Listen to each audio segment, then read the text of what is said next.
The region of Hejaz is where the Quran was revealed to the Prophet, peace be upon him, and it is the home of the two holiest cities in Islam, which are Mecca and Medina. Hejaz is located on the western side of the Arabian Peninsula, and the Hejaz mountain range separates the region from the vast deserts of the Najd region in central Arabia. This geography gave the region of Hejaz a moderate climate and access to the Red Sea. Before Islam, the region of Hejaz was an important trade route for caravans going from Syria to Yemen, and the ancient city of Mecca was a place where trade caravans would stop to rest. After being persecuted by the idol worshippers of the city of Mecca, the Prophet took refuge in the city of Medina, where he was invited by the people of the city. After his arrival, Medina became one of the most significant cities in Islamic history. The heart of the city of Medina is the Prophet's mosque, which the Prophet built with his own hands. After the mosque was completed, it became the center of the city. After constructing the mosque, the Prophet built houses on the outskirts of the mosque, and he paved roads across the city and ordered the city's borders to be marked. He also conducted a census of the population and counted the number of inhabitants, which was 1,500 at the time, and he also made an account of each tribe's property so that no one could confiscate it. The Prophet, peace be upon him, also built the Al-Manakha market in Medina. Therefore, Medina became a flourishing city, and trade caravans from Syria would frequently pass through the city. Medina soon became the capital of the Muslims, as letters were sent from Medina to the Byzantine and Persian kings, inviting them to the religion of Islam. The Prophet eventually managed to unite the Arabian Peninsula, and he conquered the city of Mecca, where all idols were destroyed and the city was restored into a place of monotheism that it had originally been at the time of the Prophet Abraham. Despite ruling over the entire Arabian Peninsula, the Prophet, peace be upon him, lived a simple life in Medina, and he would often sleep on a mattress made out of palm tree leaves. He also called on people not to be extravagant. Therefore, despite the empires and kingdoms that would later rule over Hejaz, the region maintained its simplicity, while other regions such as Syria and Egypt witnessed the construction of extravagant buildings and palaces. During the Rashidun Caliphate, the region of Hejaz continued to flourish. During the reign of Omar ibn al-Khattab, the Prophet's mosque in Medina was expanded in order to accommodate the higher population of the Caliphate. Beautiful carpets from Persia were also placed inside the mosque shortly after the Muslim conquest of Iran. Despite many conquests during this period, many people preferred the simplicity of Hejaz over the lavish regions of Syria and Egypt. For example, Abu Dharr al-Ghifari, who participated in the conquest of Syria, eventually left Syria and went back to Hejaz to live a simple life on the outskirts of Medina, as he disliked the extravagant lifestyle of Syria. Development in the region of Hejaz continued during the reign of the third Caliph Uthman ibn Affan.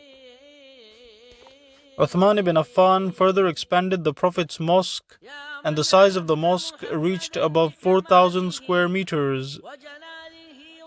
He also established the city of Jeddah, which became a major commercial port in the region of Hejaz.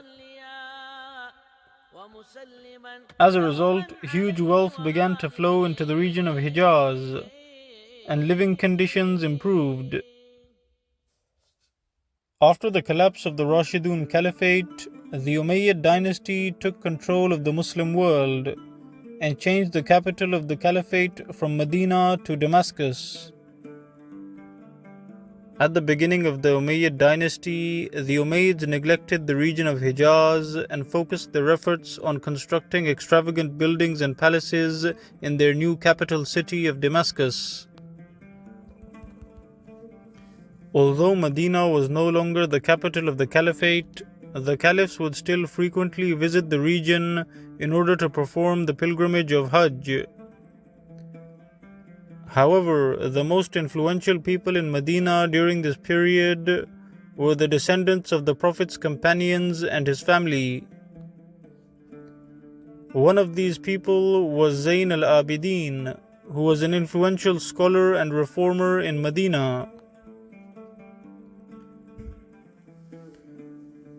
Imam Zayn al-Abidin was a scholar and a wealthy merchant who was known for his immense generosity, and he managed to deliver the basic needs of the people of Hejaz at a time when the Umayyad government had failed to provide basic services to the people. Every night, Imam Zayn al-Abidin would distribute bags of wheat to poor people across Medina, and he supported hundreds of families in the city. Imam Zayn al-Abidin also gave financial assistance to farmers across Hejaz. He also bought thousands of slaves for the purpose of freeing them. Before freeing each slave, he would give them some money so that they could start a new life. Imam Zayn al-Abidin's popularity angered the Umayyad government, and his followers were persecuted.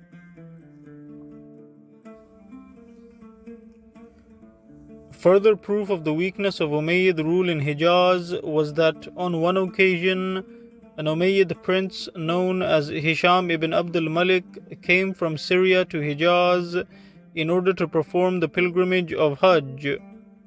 During the pilgrimage, Hisham noticed that the people were ignoring him and instead gathering around Imam Zayn al-Abidin.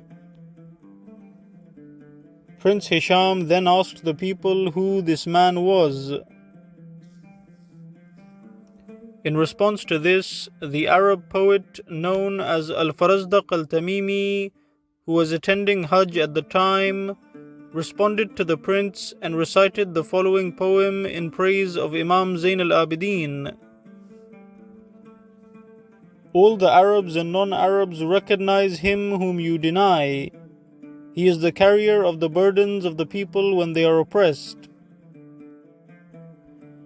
Upon hearing this poem, Al-Farazdaq was imprisoned by the Umayyad prince, and the Umayyads began to harass Imam Zayn al-Abidin, as they felt that their influence in Hejaz was diminishing. Imam Zayn al-Abidin was eventually poisoned by the Umayyad caliph known as Al-Walid in the year 715. The people of Hejaz continued to be hostile towards Umayyad rule. For example, the Hijazi scholar known as Sayyid ibn al-Musayyab refused to pledge allegiance to the Umayyads and was publicly flogged. However, the Hijazi attitude towards the Umayyads changed when the Umayyad reformer known as Umar ibn Abdulaziz came to power in the year 717. Umar ibn Abdulaziz focused his attention on developing the region of Hejaz, which had been impoverished during the majority of Umayyad rule. He constructed large minarets on the Prophet's mosque in Medina, and he also built many new mosques in Hejaz, such as the Dhul Hulayfa Mosque and the Al-Ghamama Mosque in Medina. Umar ibn Abdul Aziz preferred to spend more time in Hejaz rather than the Umayyad capital of Damascus, and he even studied under Hijazi scholars such as Ubaydullah bin Abdullah al-Hudhali. When the Abbasid dynasty came to power in the year 750, the region of Hejaz was once again neglected as the Abbasids were busy building their new capital of Baghdad in Iraq. During this period, the region of Hejaz continued to be a place of refuge against tyranny.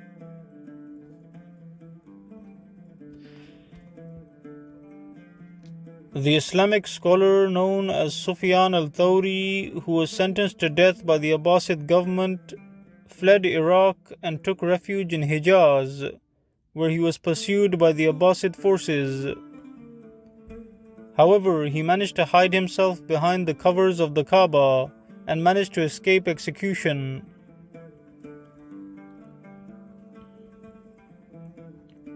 Miraculous events like these continued to attract people to the holy cities of Mecca and Medina in Hejaz.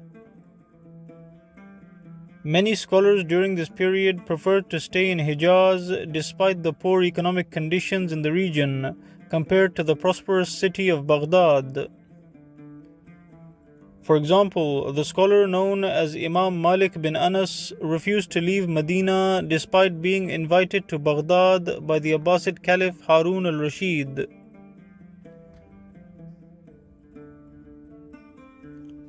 Despite the insistence of people on staying in Hejaz, the living conditions of the region eventually became unbearable due to the neglect of the Abbasid rulers. During the late Abbasid period, the Prophet's mosque in Medina was severely damaged due to a fire, and the region of Hejaz became exposed to raiding Bedouin tribes who looted towns and villages. However, many local leaders in Hejaz tried to fill the power vacuum in the region after the collapse of Abbasid rule. For example, the scholar and tribal leader known as Abdullah bin Hussein al-Rassi assembled a local army of Hijazi tribes and resisted the bandits who were attacking the cities of Mecca and Medina. The region of Hejaz continued to be ruled by tribes throughout the next few decades. Because of the immense love that Muslims had for the two holy mosques of Hejaz, many wealthy merchants, princes, and tribal leaders came together and tried to bring stability back to the region. For example, during this period, the influential Turkmen ruler of Mosul, known as Nuruddin Zengi, donated a huge amount of money to help rebuild the Prophet's mosque in Medina, and he sent his engineers to construct a large wall around the city of Medina in order to protect the city from bandits. Hejaz continued to be attacked by tribes such as Banu Hilal, as well as states such as the Fatimids, until it was eventually conquered by Salahuddin al-Ayyubi, who restored peace and stability in the region of Hejaz. In the year 1182, Salahuddin managed to protect the two holy mosques from crusaders, after he managed to defeat a crusader army that had landed at the port of Yanbu in Hejaz.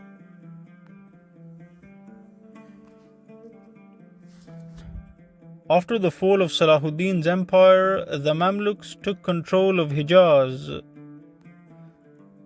During their rule, the Mamluks developed the city of Medina and built many new neighborhoods in the city.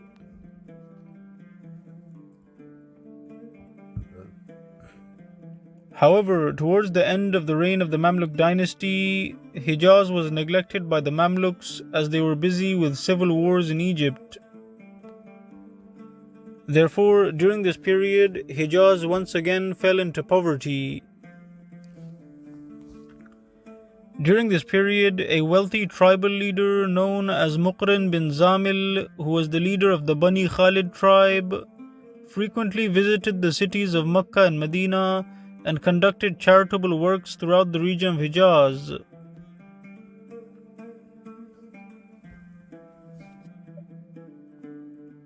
Throughout the next few decades, the region of Hejaz continued to rely on generous donations and the region was maintained through the love that Muslims had for the two holy mosques. Stability returned to Hejaz when it was conquered by the Ottoman Empire in 1517. During the reign of Suleiman the Magnificent, the Ottomans stationed an army in Medina in order to protect it from raiding tribes, and they established a police force in order to protect pilgrims traveling through Hejaz. Ottomans also built multiple forts and castles in Hejaz, such as the Al-Muazzam castle in the city of Tabuk, in order to protect pilgrims and provide them with food and water during their long journey. The Ottomans also protected the region of Hejaz from multiple Portuguese ships which were repelled by the Ottoman navy after reaching the port of Jeddah.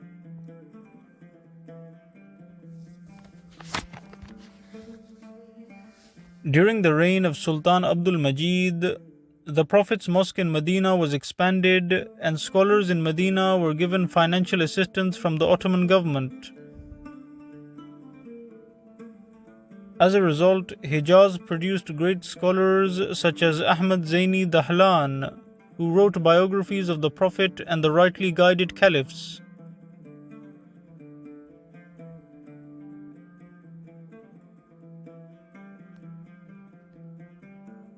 In the year 1900, during the reign of Sultan Abdul Hamid II, the Ottomans built the Hejaz Railway, which connected Syria to Hejaz and made it easier for pilgrims from Syria to travel to the holy mosques.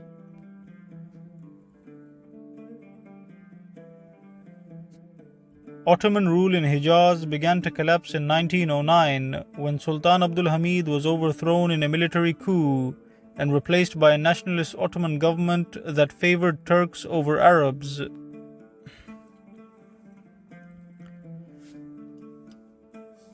In 1916, Sharif Hussein ibn Ali led the people of Hejaz in a revolt against Ottoman rule. However, many people refused to take part in the revolt after Sharif Hussein began collaborating with the British Empire, who sent him weapons through the port of Jeddah in Hejaz. The people of Hejaz were angered by the British presence in the region of the two holy mosques. Therefore, the people of Hejaz raided the British consulate in Jeddah and killed multiple British and French diplomats. Soon after, a Hijazi tribal leader known as Hussein ibn Mubarak al-Harbi led his tribe in raids against the British-backed Sharif Hussein and attacked convoys carrying British supplies from the port of Jeddah to Medina.